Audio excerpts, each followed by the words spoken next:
Thank you so very much. A pleasant good morning to you all, to the face-to-face audience, and also the online audience.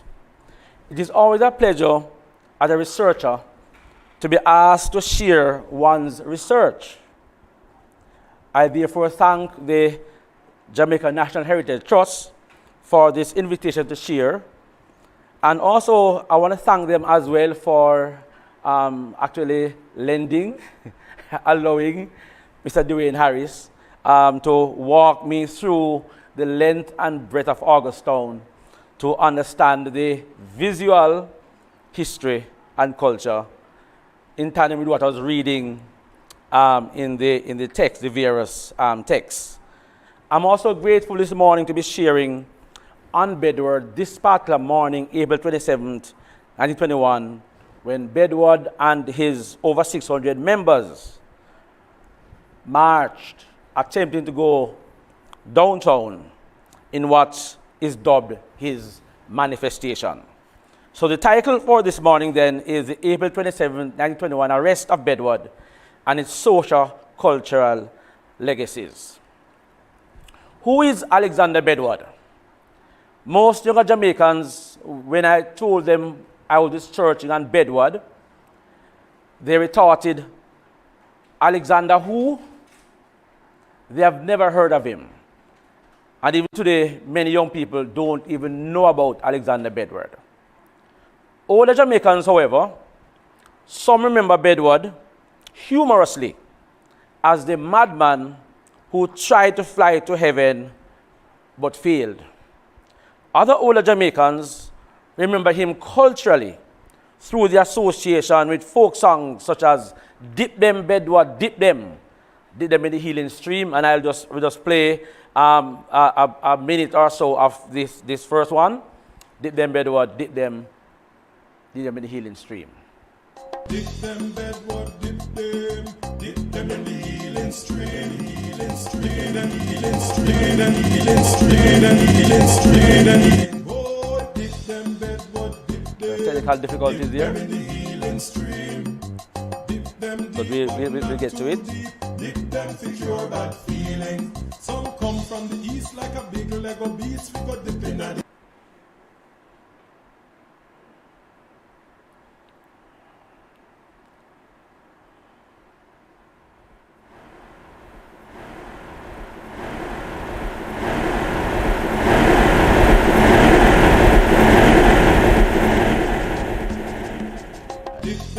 I think that particular one is I think known by many Jamaicans. So something will probably play towards the very end, if anything. But the other one that is also known by many Jamaicans is the one which says, "Sly mongoose, your name gone abroad." Let me see if this one will play this one.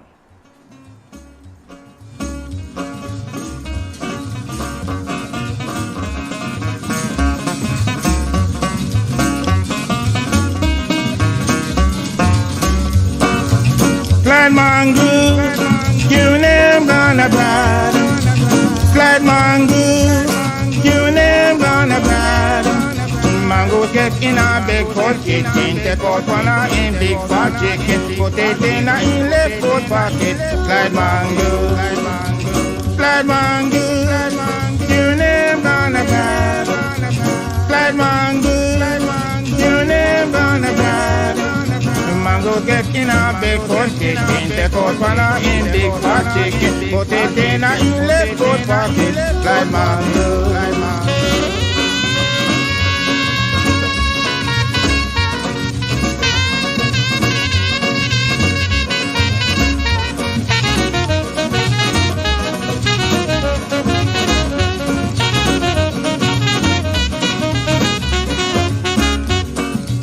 Slide mango.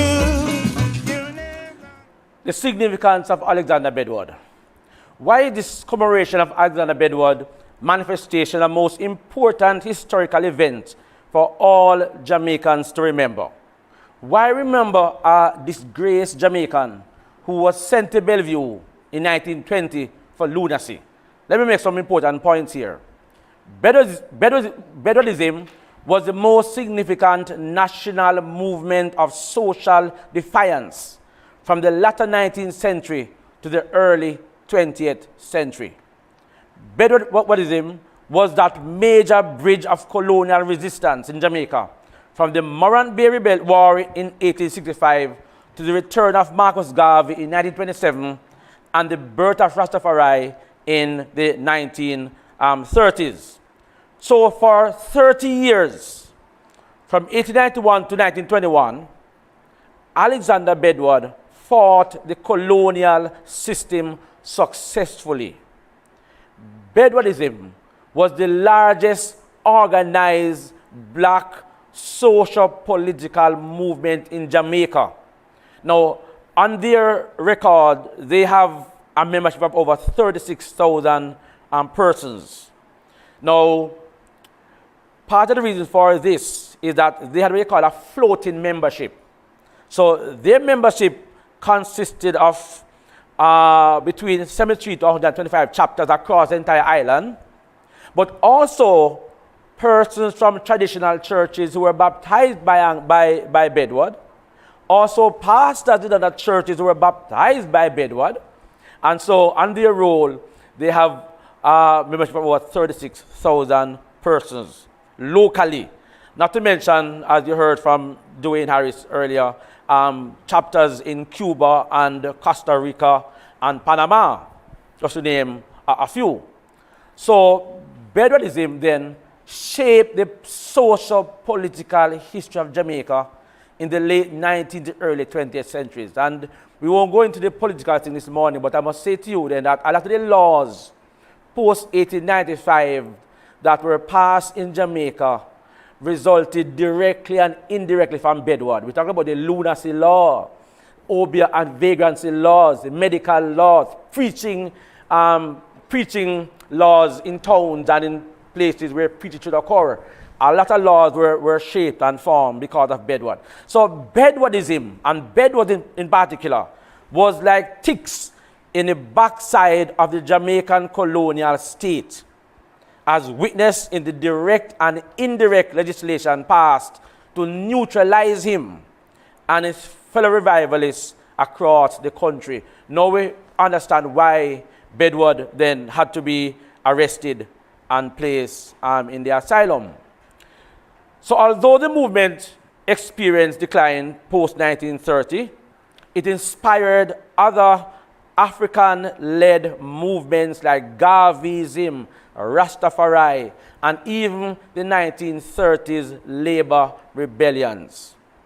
Retired professor of history Veron Satchel points out that no other church or religious movement at that time in Jamaica had a comparable range of social services like what the Bedwardites had. He built a self-reliant community of believers in Augustown and had a social welfare fund for all members in need. If you were to speak to people in Augustown after 1930s, the 1940s, 1950s, they'll tell you that the Bedwardites were the most important person you would find to work. They had a strong work ethic. They were fair, they were honest, they were decent, and they supported each other. Those are some of the work ethic and the values embedded by Bedward into Bedwardites even after Bedward was off the scene.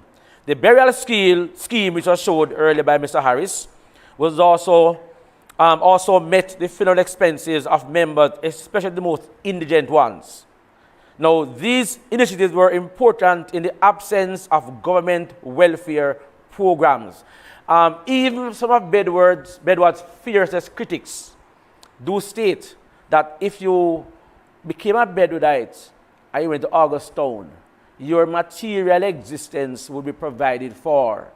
Right? So if the entire Jamaica came to Augustown, Bedward found the resources to provide for his people, and thus it's a significant movement in that time. Part of the cemetery which was shown, you saw it earlier, so I won't spend any time on that. Now, Bedward therefore then was immortalized in the memory of ordinary Jamaicans. One visitor to Jamaica in 1966 recorded an inscription he saw on a wall at the end of Duke Street in the Kingston Harbor as he walked from his vessel. It reads, "During 1920, Jamaica knew two prophets, one called Bedward, who attempted to fly. He was tried and placed in an asylum. The other, ranked by far the most important prophet, was Marcus Garvey, who founded the UNIA movement that we all know about. But what is important here is the acknowledgement that although Marcus Garvey, in the minds of many Jamaicans, was a paramount prophet, Bedward was comparable to him. And this is what a visitor saw on his entrance on Duke Street coming off his vessel. So going therefore then to today, April 27th, 1921, Bedward's motto was that I must march into Kingston. He summoned his followers to Augustown to prepare for this momentous march of April 27, 1921. He sent a messenger to the city to obtain permission to use the park for a public meeting, but that request was denied because as far as they were concerned, Bedward was public.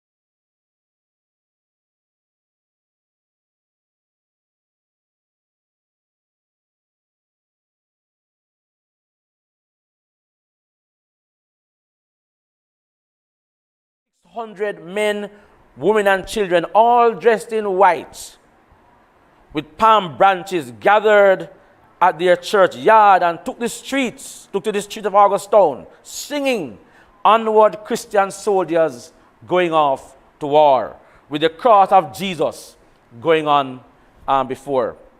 Just as a kind of a footnote, though, Bedward informed his members really that those who are not serious don't come, right? Don't come that day because they're going to war, right? And despite that, over 600 of his members attended.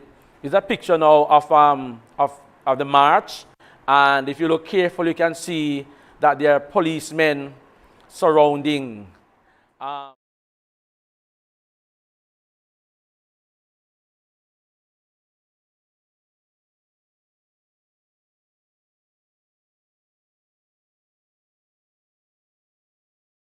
The march into Kingston came 4 months after the colonial newspapers misinterpreted his alleged flight to heaven on December 1920.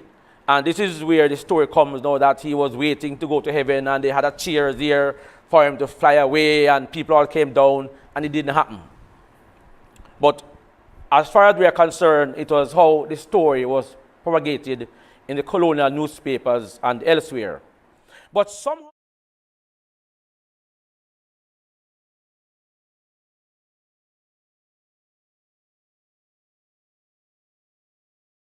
at the end of Easter, Bedward stated now that he was given marching orders by his Lord and Master for an event in the city of Kingston. Having just celebrated Easter, it seemed as if the memory of the historical Jesus' sacrifice on a cross seemed to have inspired Bedward for the moment to be now. Thank you. This momentous announcement that he and his followers would march into Kingston for a manifestation was clear to Bedward that he was provoking the colonial state and that he would suffer at the end. But what is important to note about the Bedwardites, that the symbol of the Bedwardite movement that was printed in their 1920 convention, and if you can see clearly, you'll see a crown, right, which represents a crown of glory. But embedded in the crown of glory is a cross. And once you're familiar with the Christian tradition of crucifixion, you'll understand the point the Bedwardites are making. There can't be no glory if you don't bear the cross. And it seems clear to me that Bedward had made up his mind, along with many other members as well, that we are going to march, we are going to protest.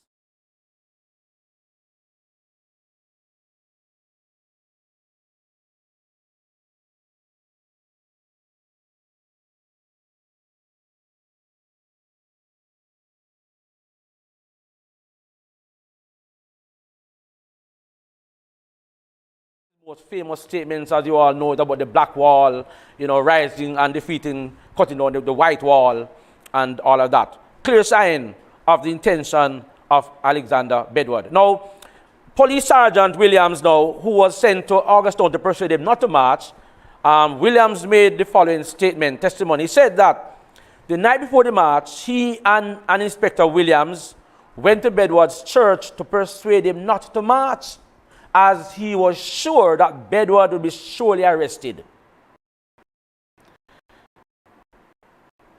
The sergeant wrote that a fervent prayer meeting was in session with an attendance of 400 to 600 persons. But Bedward was insistent that he had to perform his father's will, and he had to march, and he was going to march. Bedward remarked to the sergeant then. Bedward said, I must go.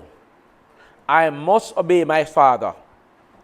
I am the Lord Jesus Christ. Must I obey you and disobey the command of my father? The only way I do not take out the children, you must cut off my neck or kill me now. It is no good asking me not to go. I must take them out tomorrow. They can shoot me if they like, but I must. And then the report continued that Bedward now broke into a song, into a hymn. Me no care what Satan the grumble say. We are all going to glory. And with that, the congregation burst out in laughter, clapping their hands, singing, right, and stamping the floor, saying, we are all going to glory. The inspector and the sergeant therefore left. It was quite clear they would not persuade Bedward not to march. A female Bedwardite then, recalling the march then, she wrote as follows. When we reach Edie Hill in Hermitage, that is the hill now, if you guys know Augustine, the hill going up to near to the New Testament church on the left-hand side, going to Hermitage, she saw a truckload of police passed, and many people as well. When they reached Mona Gate, near to the site of the current post office, Bedward said to them, children, keep on the left hand. When they reached Mandra Gate, which I am told is somewhere between University Front Gate or between the aqueduct, the police and soldiers who seemed to have slept all night in the bushes stopped them. They took Bedward away and two ministers in a car. Another Bedwardite, Theodore Skirvin, who at one time I think was the caretaker for the Bedwardite compound, he recalled the march as follows. Well, and we march out from here, and Bedward lead the bands and him walk from. I tell you, when I reached to right where the post office de Amona, there now, I remember.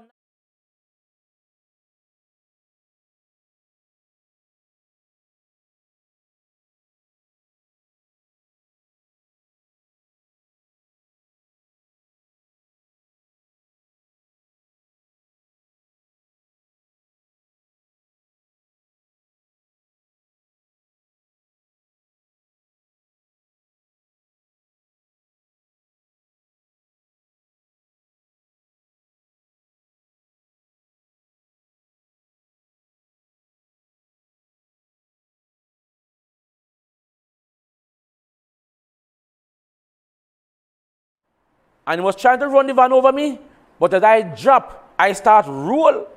And by the time I get to the corner there, one man catch my hand, so wham. And him catch me right up and raise me up to the banking. The man them say, turn back, turn back. I said, before I turn back,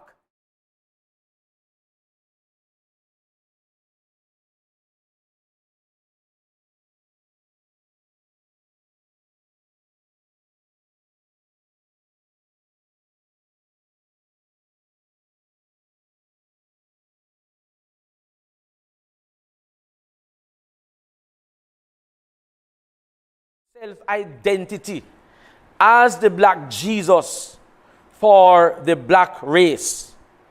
Based on Bedwardite tradition, a story is told by some of the Bedwardites that Bedward somehow came to the realization that he was the black Christ. And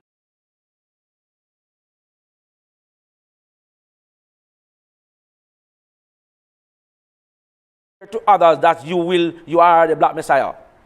And that's what he did. So by the night, and that's why you see some of the Bedwardites were so resistant, because they, as far as they're concerned, this man was the black Christ. So this manifestation that I'm arguing then was a public declaration of God's impending judgment on Jamaica's unjust colonial system, a march of protest. Also a march of affirmation to the black race that God had sided with the black man and the black people, and he saw their oppression, and God will act in healing and vindicating the black race. And that is a clear theme throughout the Bedwardite and Bedward and his messages. Augustine, for many know, which was a sterile backward little valley, will become the new Jerusalem.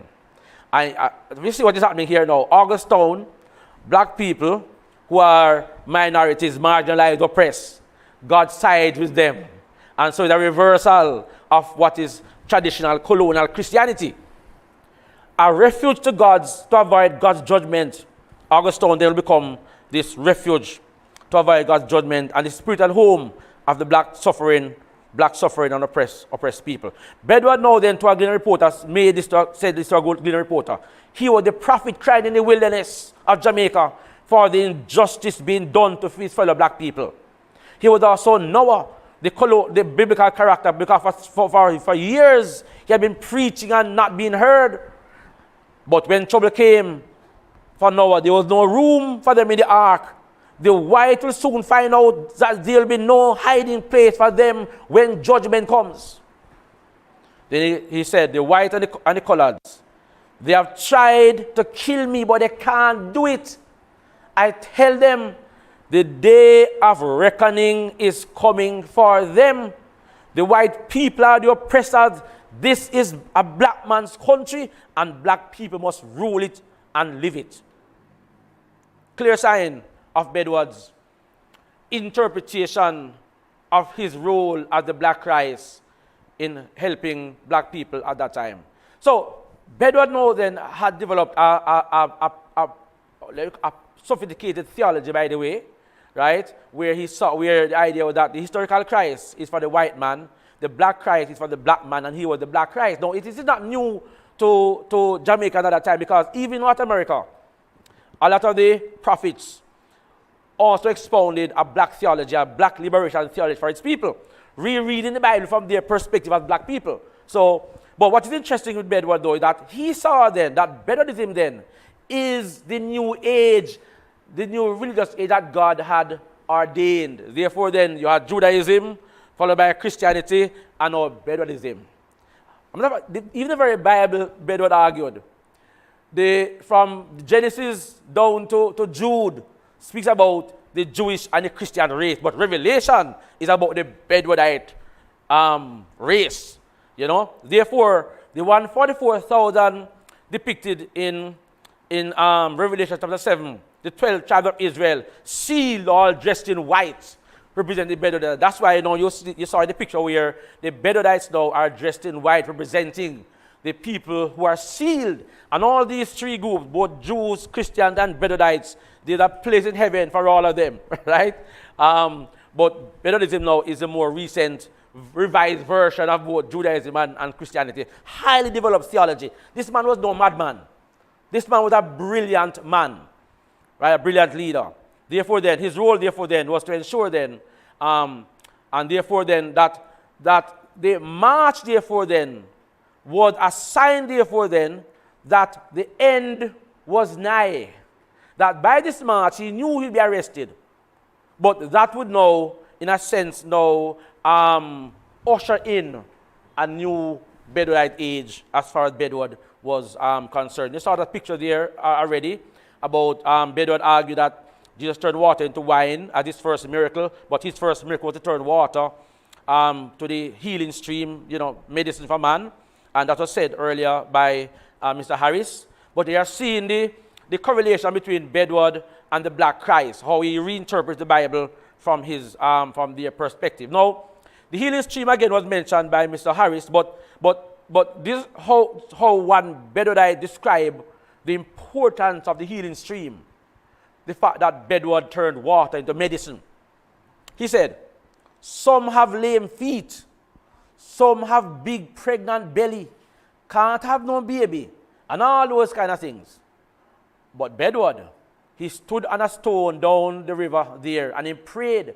And after he prayed, people went into the water, drank a little, have their bath, and when they come out, they deliver a baby, they deliver bullfrog, bunglaff here, and all kind of things, and they get better. I understand that even snake came out of some of them, but them sore foot, and the foot healed up after that. After Bedward pray for the water, and anybody just can go in and they can bathe. People come down, even on their hammock. And that time come and go into the water and bathe done. Him get better, he can get up and walk and go home from Augustown. Some people walk all the way straight back to our country, walk back on him foot. After that one time had problems. Testimonial of Bedwardites and the importance of the healing stream, because Bedward was able to turn water into medicine. So as Jesus ministered for some 33 years or so, Bedward ministered as a prophet of Christ, and Christ for also over 30 years. The correlation between Bedward and the black and the white Jesus, As the historical Jesus was crucified by the colonial Roman Empire and Christianity emerged as a social cultural movement, so too Bedward, as the black Christ, will be crucified by the British colonial state, but Bedwardism now will further flourish and deliver the black race. Therefore, Bedward had to march, had to be arrested, had to suffer at the hands of the Jamaican colonial state. Moving on now then to the cultural impact of Bedwardism then. Now, the masses of Jamaicans immortalized Bedward as their hero in song and dance. Now, the song which we didn't play, well, we played that one, yeah, we played that one, Sly Mongoose, right? Now, the historical origin of that particular song seemed to have been what is called Slide Mongoose Slide, right? It had become a popular song and dance performed in the 1900s. Somewhere along the line, I think now, and I'm conjecturing here now then, that later became Slide Mongoose, but it was originally Slide Mongoose Slide. They would have what they call a mongoose, a slide mongoose dance, right? Which immortalized Bedward as the hero and the British as the villain, right? So the British, they were seen as the thieves, because we all know the story of the mongoose, that the mongoose they were brought into Jamaica brought in Jamaica, and they became a pest all over the island, and the government had to find ways to get rid of the mongoose, right? And so the British now are the troublemakers, the thieves, the pests, ripping people off, molesting people, taking away their, taxing them, overtaxing them. But Bedward now then was the hero now who challenged the British, and as a result, the song was immortalized in memory. Now, it's important to also note then that this thing called representation now. Normally, representation is normally done where the powerful give that image that is bought, pervade to the masses. But this time it is the masses now who are interpreting who Bedward is. And that's why this idea of slide, mongoose, slide. So when this song and dance was performed for local audiences in the 1900s now, there's this thing called, we said, the mongoose slide. That was very, very popular. One journalist in 1921, he was drinking at the Conda Spring Hotel, which I think today is Immaculate High School, I think. But he was drinking at the bar, and then he heard this enormous excitement in the auditorium and laughter. And he had to leave the bar to go to see what is happening. When he went to the auditorium, they were performing the mongoose slide. So they had a character as mongoose. They had another character as Bedward. And mongoose was sliding to evade Bedward, who was after mongoose.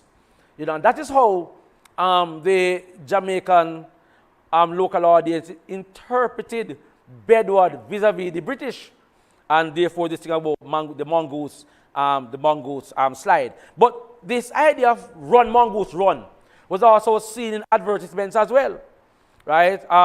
One part example, there was an agricultural show in St. Mary, and they were trying to promote a membership drive to get more members to be a part of this St. Mary's Agricultural Society. What did they do? They carried a live mongoose, and below it they had this title, Run Mongoose Run, right? And then the other part of it said, if you can't run, then slide. If you can't slide, then walk. If you can't walk, then hop. If you can't hop, then limp. Clear sign of the ways in which the idea that mongoose had to run from Bedward was becoming so popular became popular in the memory of ordinary Jamaicans, that even for advertisement it was being used to promote different products. This is another advertisement again. They are promoting this thing called Digesto Vim, which can cure everything. So this is how they play the ad in the Gleaner. It says, mongoose broke into Mackay's drugstore, stole a bottle of his famous cough cure. Run mongoose. Mongoose from indigestion suffered, which prevented him enjoying his supper. But Digesto Vim cured him. Slide mongoose. Mongoose, a corn on a big toe, which made him look very sad. Ideal corn cure made him glad. Run mongoose. Then come now then to Egbert Mackay, druggist. This is the ad paste in the Gleaner. And there are many more ads like that now where they are using the concept now of the run mongoose run. Again, the duel between Bedward and the British. Quite clear in the minds of other Jamaicans that Bedward is a man, you don't play with Bedward. Right? Bedward is a dangerous man. Right? A hero. The people's hero. And that's why he's now being immortalized in the local culture. Another journalist now writes this now then. He says, in 1937, he says, talk about the Africans now. He said, they came down from the hills and bush, bringing with them their handmade drums, which were beaten, not with sticks, but with their fingers and palms in a rhythm that was straight. You could tell these are Africans coming out of the bush. Then he says, they even danced for the Duke and the Duchess of Kent when the guests came to the island. They danced in the villages on Christmas. John Kuno, of course. Through the streets, followed by horse-head set girls singing two important songs now, the Mongo Walk and the Slide Mongoose Slide. Right? Clear sign again that by the 1930s, Bedward was immortalized in the local culture as a hero, a bad, dangerous man that you can't play with. If you play with him, you better run. That is how the people saw Bedward. To show the extent to which Bedward, therefore, then culturally was an important Jamaican nationalist in the eyes and memory of the ordinary Jamaican person at that time. Now, the social political impact as well, because I'm trying to come down as quickly as I can. Leonard Howell, for example, now then, one of the major founders of Rastafari, seemed to have been influenced also by the Bedwardites. Garvey scholars such as Rupert Lewis and others, make this point. But an article by Professor Robert Hill, he argued that when Howell had his first Rastafari meeting, right, on the stage with him were many Bedwardites, right? And somehow the Bedwardites seemed to have influenced even Leonard Howell in the very early stage of the Rastafari movement. So scholars, for example, like Helen Lee, make the point that the sermons of both Bedward and Howell had a tone of arrogance and as a form of resistance against colonial culture. And if you were to read some of the sermons of Bedward and Howell, you think you're reading Bedward's sermons because you could see the tone of arrogance about who you know who I am, a clear affront to the colonial state representing the people, and black culture generally. Then she makes the point that both leaders, both Howell and Bedward, were severely criticized and persecuted by the various arms of the state, both arrested and jailed and sent to the lunatic asylum. Right? Even Howell in his early ministry as well was also highly millenarial in that Howell at one time also predicted that time when Rastafari would come to repatriate his people. And you could see somehow now the kind of socio-political impact of Bedward and the birth and development of Rastafari. Robert Hines now then, one of the celebrated heroes of the Bedouinite movement, was a convert to Rastafari, and based on the argument made by Barry Chavans, Robert Hines became one of the premier early leaders of the Rastafari movement, even converting even more people to the Rastafari movement than even Hibbert and Dunkley, right? And even in his version of Rastafari, early believers had to be baptized, the same quarterly baptism that Bedward had. Although they're part of the early rituals in the early Rastafari movement to show the extent to which Bedwardism influenced even Rastafari. So Hines, in one of his trials in St. Thomas Court in 1934, made the point clearly that his biblical training in Bedwardism prepared him to easily accept Rastafari. All he was doing was to exchange Bedward as the Black Christ for Rastafari as the Black Christ. Easy conversion for him and also for many early Bedouinites as well. So he also argued that all Israelites in the Bible, by extension, were all Ethiopians. And it's an argument among blacks at that time, not only in Jamaica, but also in North America and other places. The blacks being black Jews and the reverence to that. Hines then traces knowledge of the Black Christ to his Bedouinite days. In response to the suggestion that it was Howell who told him that he was a Jew, Hines asserted that he found the evidence in the Bible long before he met Howell. Hines, who couldn't read, said to the court, he said, "The community from which I came, those people," he said, the Bedouinites, searched the Bible, and they used a dictionary, and they all concluded that black people were all Ethiopians. Therefore, my understanding of Rastafari being Christ even predates, about a black Christ, even predates the teaching of Leonard Howell, the impact of Bedward and the Rastafari movement. Even the revivalists as well, the Bedouinite movement also influenced the revivalist movement in significant ways.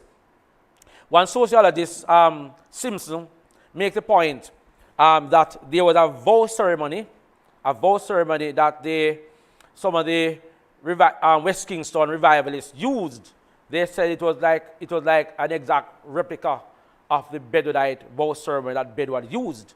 That was also passed down to some of the revivalists. But a point is also made that what I found very interesting now then, that Bedward now seemed to have empowered many of the other local revivalists, because that same tone of arrogance that Bedward showed to the colonial state was also copied by many other revivalists, to the point where the colonial state were very much concerned about all the revivalists running all over the country, preaching about black Christ and black nationalism.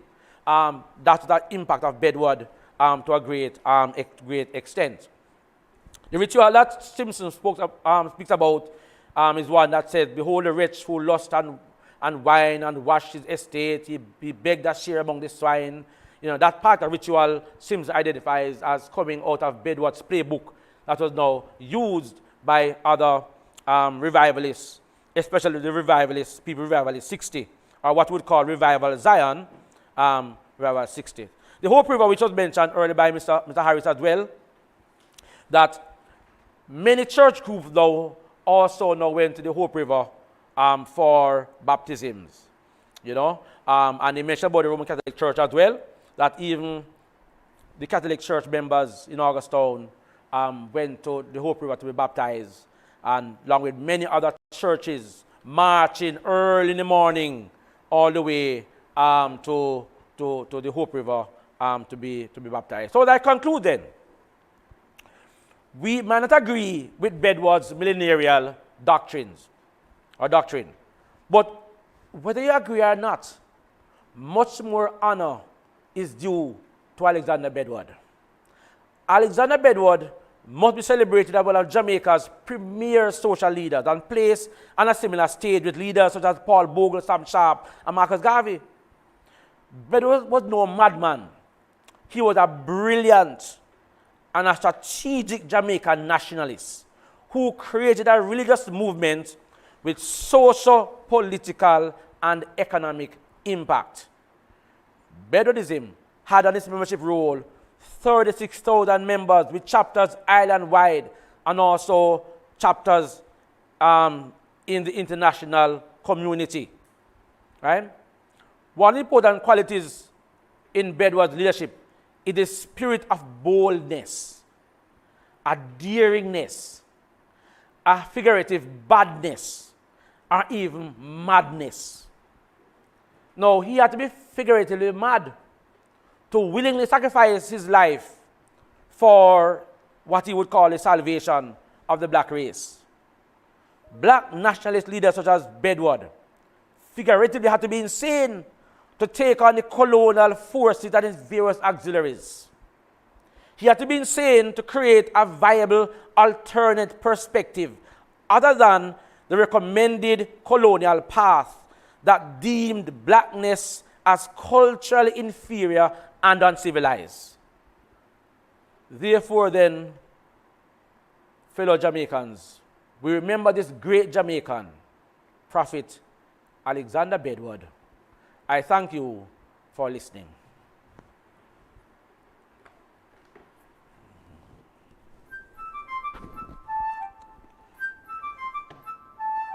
The Jamaica National Heritage Trust has the legal mandate to protect and preserve the nation's heritage. The organization legally declares or designates places and objects of historical value as national monuments or protected national heritage. It is our mission to inspire a sense of national pride through the promotion, preservation, and development of our cultural heritage, utilizing a highly motivated and qualified team. Visit the Jamaica National Heritage Trust at 79 Duke Street, downtown Kingston, or at www.jnht.com.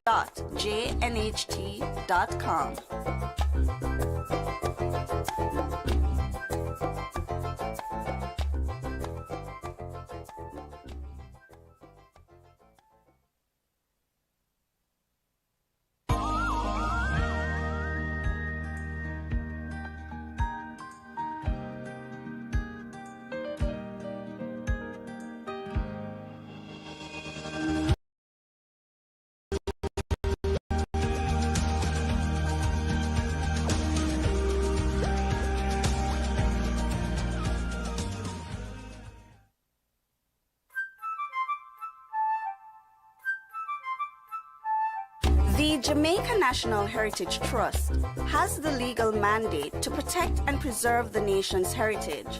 The organization legally declares or designates places and objects of historical value as national monument heritage.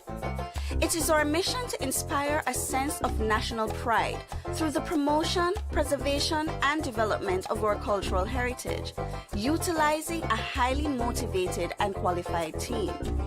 Visit the Jamaica National Heritage Trust at 79 Duke Street, downtown Kingston, or at www.jnht.com.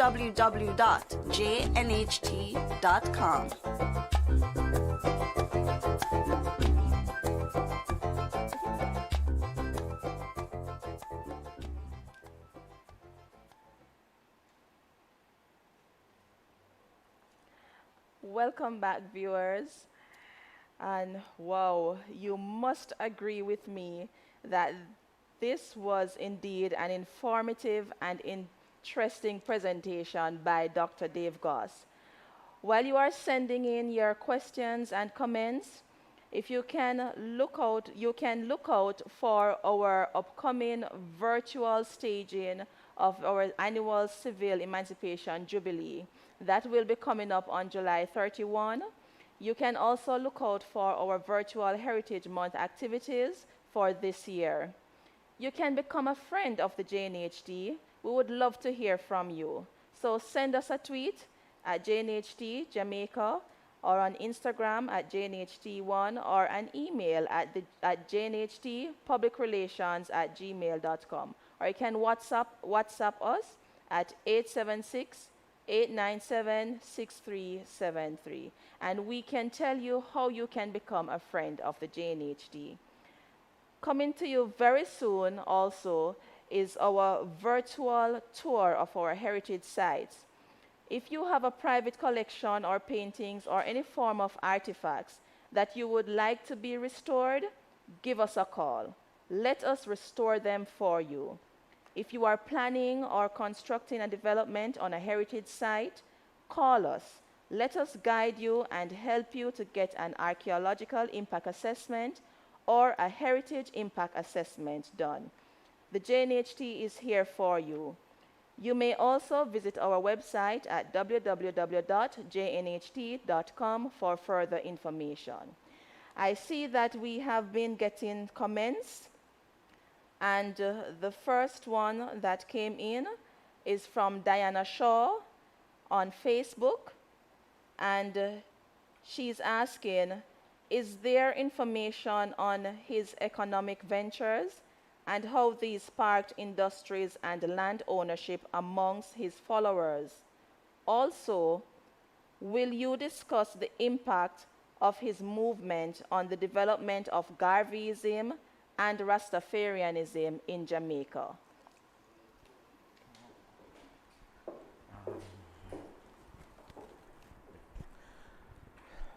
Thank you for those questions. Let me say first of all that there is a problem with, if you want to call it, sources in a sense. What we have on Bedward actually were written by Bedwardites, yes, but not Bedward himself, right? So I have not seen so far any information on economic ventures outside of Augustown. The goal was to create a self-sustained community, self-reliant community, by the way, in Augustown, right? Post after the death of Bedward, people continued that part of the scheme. I agree in my particular manuscript, though, that somehow, person like Leonard Howell, somehow, I think, in my mind, must have modeled Pinnacle, in a sense, from what happened in Augustown. Because what he did in Augustown made it possible for people to think outside of the box, that black people can pool their resources together and help themselves, right? But that's the extent to which Bedward carried it at that level. I think Leonard P. Howell, now, from my reading and interpretation of it now, tried to copy that and to carry it to a much larger venture. And that's why you have Pinnacle. He tried it in St. Thomas. It didn't work in St. Thomas because the police clamped down on them. But I think that he tried it now in Pinnacle.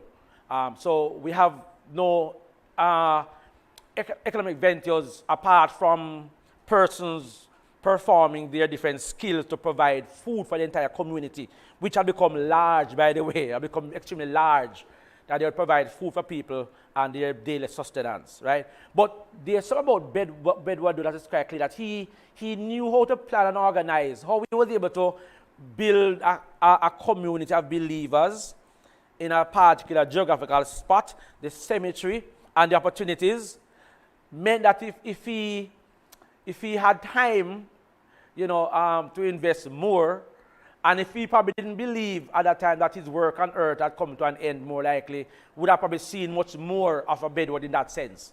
But I think that Howell, in a sense, I think copied and actually, I don't even word copied, but somehow influenced by what Bedward did and tried to make Pinnacle be what Augustown was probably meant to be. Now, in relation to your second question now then, that issue of Bedward's impact in both Garveyism and Rastafari now then, that is argued in the manuscript that I have written. So when a book comes out, Elaine, you can find the responses to that question in the book. Thank you. Okay, we have another question. Ronald Salmon is asking, did the research reveal any post-Bedwardite movement since the death of Alexander Bedward and the scattering of his followers? That's a good question. Good question. There are a number of persons who try to emulate what Bedward did. And there seemed to have been some internal fraction, really, in the movement itself. You know, because even someone like Roman Henry, who was the secretary of the movement and very close to Bedward, at one time left the movement. I think he started his own thing, and then I think he came back to the movement. So no one, I think, had the kind of a charismatic leadership to maintain the movement as a united movement. I have not seen so far examples of fracturing, but I must also make the point as well that, that to really find material on Bedward, really, and the movement is difficult. It's difficult, okay?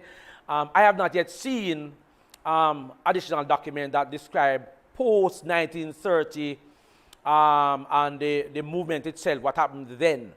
But I do know that the movement, in a sense, fractured. Different leaders who were appointed, some persons were not pleased with somebody who was leaders, and you had a lot of internal conflict. And as such, though, the movement eventually petered out. And people actually left and went to other churches, into other movements.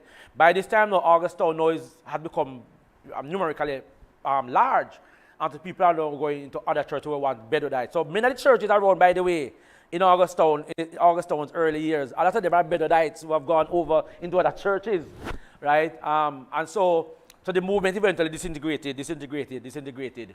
But no one was able, from my understanding, was able to carry on what Bedward did, or to launch a counter movement, a Bedwardite movement, and be successful generally.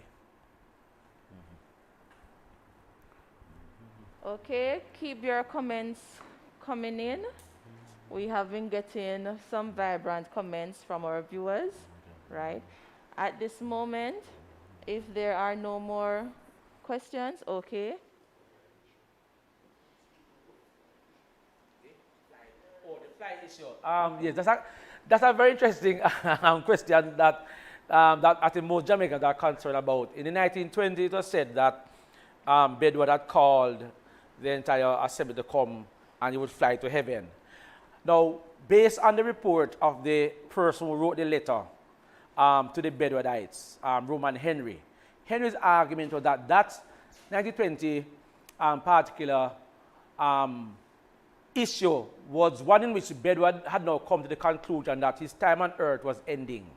And he wanted to have like a final meeting of all of his Bedwardites. So he said he wrote a letter to the Bedwardites saying, close some of your chapters for now and come to Augustown to celebrate with Bedward. If you have things that preventing you from coming, for example, you have cows and cattle, sell them and carry the money to Augustown. We keep it for you. And when you're ready to go back home, you get back your money, right? But the idea was not to fly home to heaven then, right? But to spend the time with Bedward as he felt that his time on earth was ending. And this seemed to be somehow correct because some of the leaders, like Skirvin, we spoke about earlier in the thing, said that he was part of the St. Thomas chapter and he was told to close that section in St. Thomas and come to Augustown. Right? So a lot of them came to Augustown. The media, however, then got wind of this. And because he was always talking about flying to heaven and, about that the media now turned that into an issue to say that, oh, it is that part that day he's flying to heaven.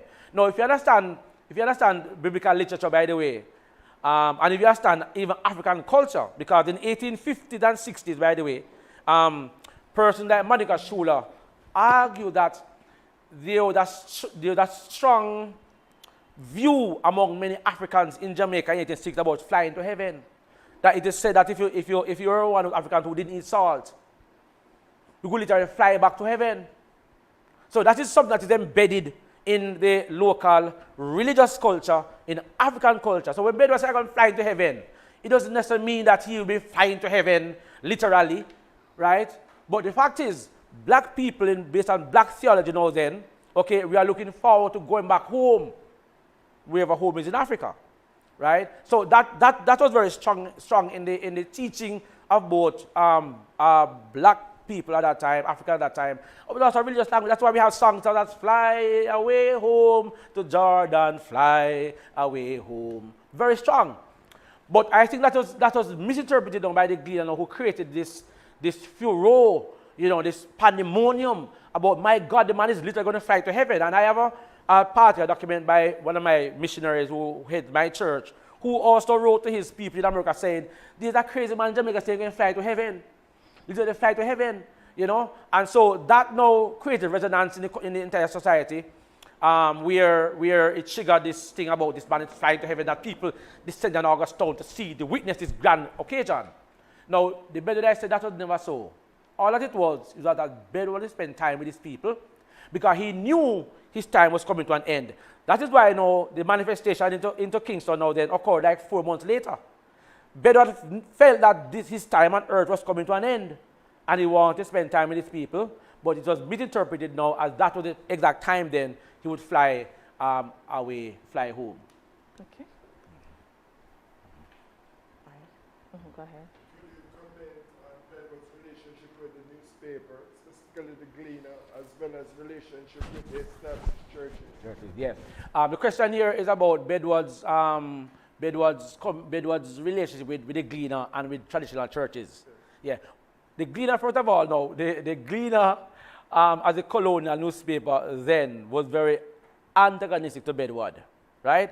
And Bedward knew, so he played with them as well, and he dismissed them in his presence. And he called one in his presence after his first finish, he said, get out, right? So it is quite clear that the colonial, the Gleaner, saw him as enemy number one, right? And so any story they could find to destroy Bedward, they did, right? But nevertheless, Bedward interviewed, allowed interviews to happen. And when he said, get out of my presence, go away, right? Because he knew he was. So a lot of what we see in the Gleaner and other places now was a clear attack on Bedward and his idea that this man is not fit to be a leader, plus he's a con man, right? Now, to clear that up now, even my missionary who I saw who wrote home about Bedward, even he got his information from the Gleaner himself, and the Gleaner called him a con man. Now, interestingly, the colonial government did an investigation into whether he was a con man or not, and they concluded the man barely making enough money from selling bottled water and from plates and saucers and cups, because in his rituals, you had to actually have a white cup and a white saucer, which is sold to his members. And they said that, look here, when you calculate how much money you can make from it, the man is not making any money. So even the government of Jamaica itself knew that Bedward was no con man. But because Bedward now cut across, with his black theology now, cut across the traditional Christian norms, now he was public enemy number one. And the Gleaner was one of those particular papers who targeted him and did everything to make him look very bad. Now, the traditional churches, now I must say then that even the traditional churches themselves had a problem with Bedward, and of course because they lost members to Bedward, to the Bedwardite movement, right?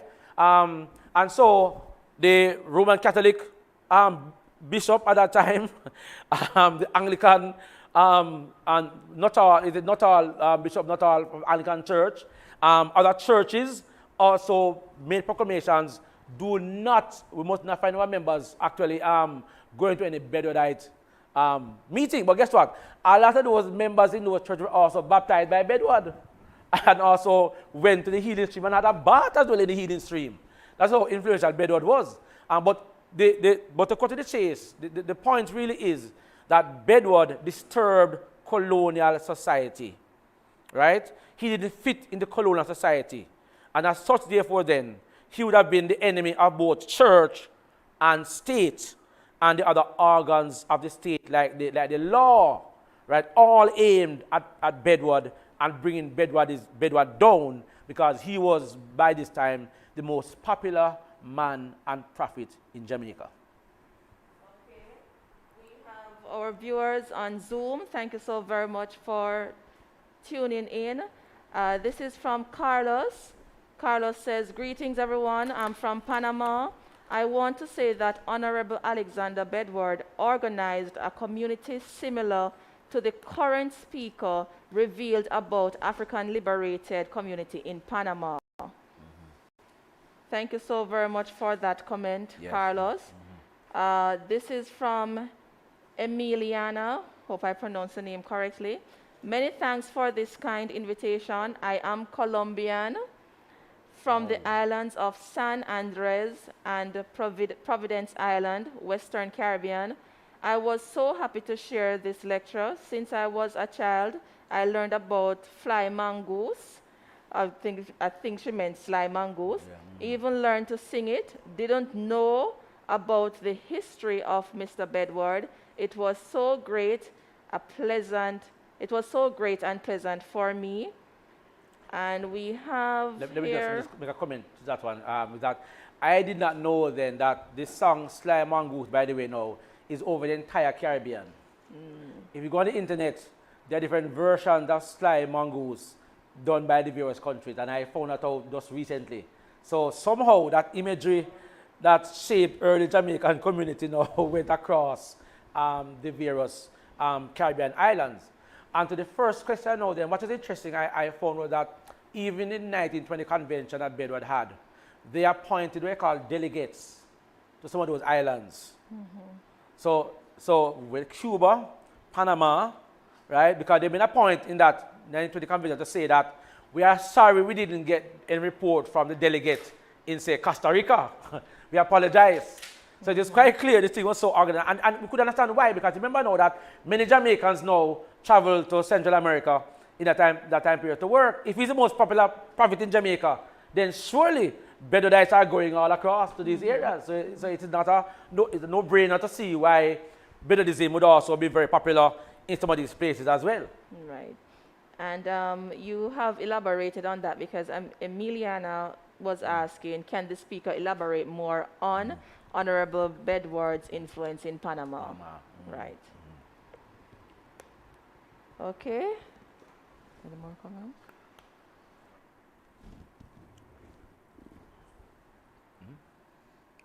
All right. Thank you so very much for sending in your comments, for sharing. And if you need further information, you can always feel free to contact us. You can visit our website at www.jnht.com. You can send us a tweet. You can go onto our Facebook page, and you can also send us a WhatsApp message, 897-6373. Thank you so very much, Dr. Gosse, for such an electrifying presentation, and thank you, viewers, for sending in your comments and your feedback. There are several persons who have worked tirelessly to make this, our first virtual lecture, a success. First and foremost, let me thank the Creator for bringing us together to share and learn in this virtual setting. A big thank you to the JNHT's team in the Public Education, Public Relations and Communications Division, the Executive Office, the Research Unit, Corporate Services, Estate Management and Business Development, the Human Resource Department, and all the other members of staff who have contributed towards this morning's lecture. Our presenter, Mr. Dwayne Harris, for such an insight on Bedward's monuments. Thank you so very much for sharing. A special thank you to Dr. Gosse for such an electrifying, engaging, and edutaining presentation. To our sister agency, Jamaica Cultural Development Commission, thank you so very much for providing technical support and doing this live streaming and recording for us. To Patselin Catering for providing refreshments. To our many viewers, This virtual lecture would not have been possible without you. So thank you for joining us and sharing. Thank you for your feedback, questions, and comments. Please remember to subscribe to our YouTube channel and like our Facebook page. Until next time, walk good and continue to embrace your heritage, our heritage. Thank you.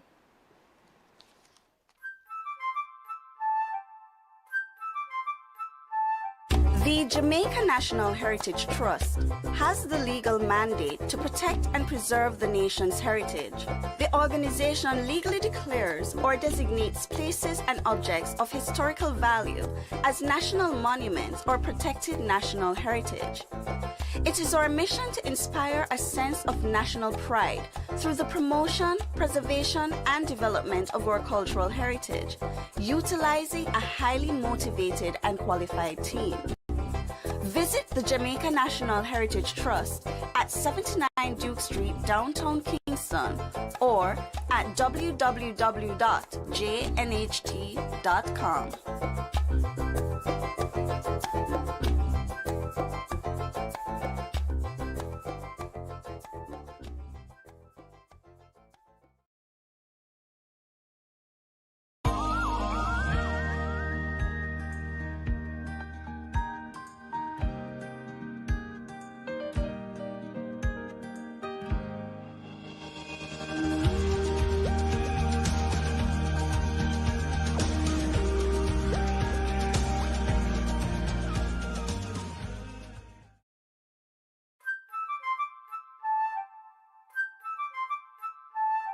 The Jamaica National Heritage Trust has the legal mandate to protect and preserve the nation's heritage.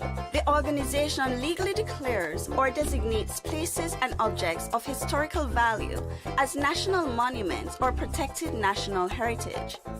It is our mission to inspire a sense of national pride through the promotion, preservation, and development of our cultural heritage, utilizing a highly motivated and qualified team. Visit the Jamaica National Heritage Trust at 79 Duke Street, downtown Kingston, or at www.jnht.com.